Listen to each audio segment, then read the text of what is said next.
मोठ्या काळ फरकाने शंभूराजे आज घोड्यावर स्वार झाले होते. आग्र्यामध्ये शिवाजीराजे नजरकैद असले तरी शंभूराजांना महालात फिरण्याची परवानगी होती, पण त्यांना नगरात किंवा नगराबाहेर घोड्यावर मोकळेपणे रपेट करण्यास मज्जाव होता. आग्रा सोडल्यानंतर शंभूराजे मथुरा मुक्कामी होते, पण तिथं कुणाच्या नजरेत येऊ नये म्हणून घोडेस्वारी करता येत नव्हती. क्षत्रिय रक्त असूनही त्यांना ब्राह्मणी आचरण करणे अंगीकारावे लागले. मथुरेत राहून त्यांना सर्वांसमक्ष तलवार हाती घेता येत नव्हती, ना क्षत्रियांच्या रुबाबात कोणासमोर जाता येत होते. त्यामुळे इतक्या दिवसांनंतर मनसोक्त घोड्याची सफर त्यांना मोठा आनंद देत होती. गोकुळ म्हणजे प्रभू श्रीकृष्णांचं बालपण ज्या नगरात गेलं तेच नगर. शंभूराजांच्या चेहऱ्यावर आनंद तरळला. त्यांनी होकार दिला आणि तिघांचेही घोडे दक्षिण दिशेला उधळू लागले. दिवस मावळतीपर्यंत तिघही गोकुळच्या वेशीपर्यंत पोहोचले. बाळ शंभूराजे मन लावून सारा परिसर पाहत होते. येणारे जाणारे लोक मोठ्या आदराने तीनही साधूंना नमस्कार करत होते. त्यांच्या नमस्काराचा स्वीकार करत तिघेही मंदिराजवळ पोहोचले. गावातला कुणीतरी बडा व्यापारी प्रसाद वाटप करत होता. लगबगीने तो सर्जेरावांसमोर आला आणि मोठ्या आदबीनं म्हणाला, गुरुजी, माझं नाव रामबीर लच्छा. माझा मोत्यांचा व्यापार आहे. प्रभू श्रीकृष्णाच्या कृपेने आमच्या व्यापारात मोठी वृद्धी झालेली आहे. त्यानिमित्त आम्ही अन्नदान करतो आहोत. कृपा तुम्ही प्रसादाचे सेवन करून आम्हाला आशीर्वाद द्यावा. असं म्हणत त्यानं मोठ्या आग्रहाने शंभूराजे, उमाजी पंडित आणि सर्जेरावांना चटईवर बसवलं आणि समोर पत्रावळी ठेवत त्यावर प्रसाद दिला. शंभूराजांचं लक्ष मात्र राहून राहून समोर मातीत बसलेल्या लोकांकडे जात होतं. त्यातला एक हाडकुळा म्हातारा तर अधाशासारखा प्रसाद खात होता. काळ्या रंगाचा, गुडघ्यापर्यंत धोतर, पाठपोट उघडे, केस पांढरे, दोन पायांवर बसल्या बसल्या तो पत्रावळीतील भात खात होता. विनवणी करत आणखी मागत होता. व्यापाऱ्यांची मुले त्याच्याकडे तुच्छतेनं पाहत होते. सर्जेराव आणि उमाजी पंडितांनी प्रसाद ग्रहण करायला सुरुवात केली. शंभूराजे मात्र अजूनही अस्वस्थ होते. हाडकुड्या म्हाताऱ्याची भूक त्यांना अस्वस्थ करत होती. शंभूराजांनी एक घास हाती घेतला आणि तोंडी टाकला. हाडकुडा म्हातारा मिचमिच्या डोळ्यांनी सेवकांकडे पाहत होता. अजून प्रसाद द्यावा अशी केविलवाणी विनंती करत होता. सेवक मात्र त्याच्याकडे दुर्लक्ष करत होते. इतक्यात त्या म्हाताऱ्याच्या आजूबाजूला बसलेल्या लोकांचं जेवण झालं. तसा तो म्हातारा लगबगीने उठला आणि शेजाऱ्यांच्या खरकट्या पत्रावळीतलं उरलेलं जेवण खाऊ लागला. ते दृश्य पाहून शंभूराजांच्या काळजातच स्फोट झाला. समोरची पत्रावळी उचलत ते ताडकन उठले आणि चालत चालत त्या म्हाताऱ्याकडे गेले. तसा तो म्हातारा गयावया करत हात जोडू लागला, माफी मागू लागला. मला मारू नका, मला मारू नका, मला भूक लागली, मला जेवायला द्या, असं म्हणत तो रडू लागला. त्याचा तो रडवेला आवाज ऐकून शंभूराजांच्या डोळ्यात पाणी झालं. खांद्याने डोळे पुसत ते पत्रावळी घेऊन उठले आणि त्या म्हाताऱ्यासमोर जाऊन स्वतःच्या हाताने त्या म्हाताऱ्याला भरवू लागले. ते दृश्य पाहून सर्जेराव आणि उमाजी पंडित स्तब्धच झाले. उमाजी पंडितांना ते दृश्य डोळ्यात किती साठवावं असं झालं होतं. तर शंभूराजांवर कुणाला संशय तर येणार नाही ना याची भीती सर्जेरावांच्या मनात उमटली होती. व्यापाऱ्यांची मुलं मात्र शंभूराजांवर हसत होती, त्यांना गलिच्छ म्हणत होती. शंभूराजांनी त्यांच्याकडे दुर्लक्ष केलं आणि म्हाताऱ्याला पोटभर खाऊ घातलं. शेजारच्या जलपात्रातलं पाणी पाजलं. म्हाताऱ्याच्या बोडक्या तोंडावर स्मित तरळलं. म्हाताऱ्याचं जेवण उरकलं तसं तो शंभूराजाच्या पाया पडू लागला. शंभूराजांनी लगबगीने त्याला उठवलं. अहो बाबा, माझ्या काय पाया पडतात? मी तर तुमच्या नातवासारखा ना. जा तुम्ही आता घरी जा, असं म्हणत त्यांच्या समोर हात जोडले. थरथरत्या सुरकुतल्या हाताने आशीर्वाद देत तो म्हातारा हळूवार पावलं टाकत आपल्या घराकडे निघून गेला. शंभूराजांचं पोट भरलं, पण मन काही भरलं नव्हतं. त्यांना राहून राहून त्या म्हाताऱ्याचा चेहरा डोळ्यासमोर येत होता.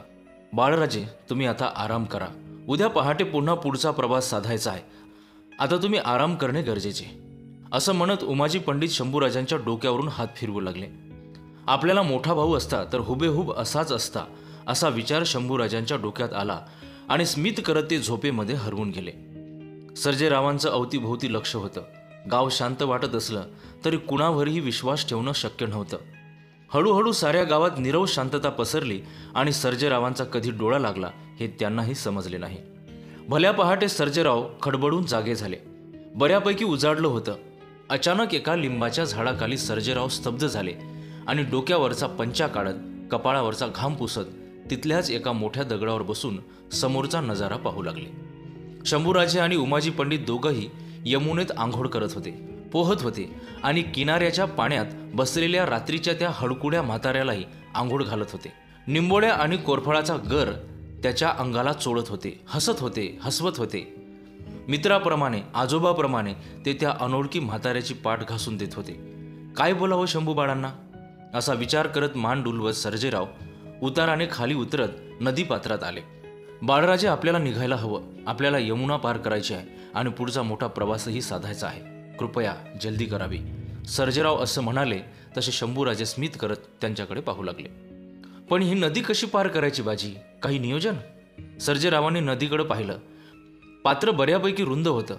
ते विचार करत असताना शंभूराजांनी सर्जेरावांचं लक्ष एका खडकाच्या दिशेनं नेलं. खडकाच्या पलीकडून हळूवार एक होडी समोर आली आणि गंमत म्हणजे होडी वल्हवणारा तोच म्हातारा होता. त्याला पाहता सर्जेराव मोठे चकित झाले. म्हणजे हे आजोबा आपल्याला नदी पार करून देणार आहेत का? शंभूराजे हसत म्हणाले, हो मग. गोकुळातले सगळ्यात जुने जाणते गवळी आहेत ते. या पात्रातला खडानी खडा त्यांच्या माहितीचा. तेच म्हणाले की मी तुम्हाला महावनला सोडतो. भल्या पहाटे आले होते मंदिरापाशी. आम्हाला गुडपाणी दिलं. तेच इकडे घेऊन आले. त्यांचं या जगात कुणीच नाही, एकटेच आहेत बिचारे. असं म्हणत शंभूराजे त्या म्हाताऱ्याकडे पाहू लागले. म्हाताऱ्याच्या चेहऱ्यावरचा आनंद मात्र यमुनेसारखा संततधार वाहत होता. खराखुरा नातू त्यांना भेटल्याचा आनंद होत असावा. शंभूराजे चालत चालत होडीपाशी पोहोचले. म्हाताऱ्याने शंभूराजांना हात देत होडीत बसवलं. सर्जेरावांना मोठं नवल वाटत होतं.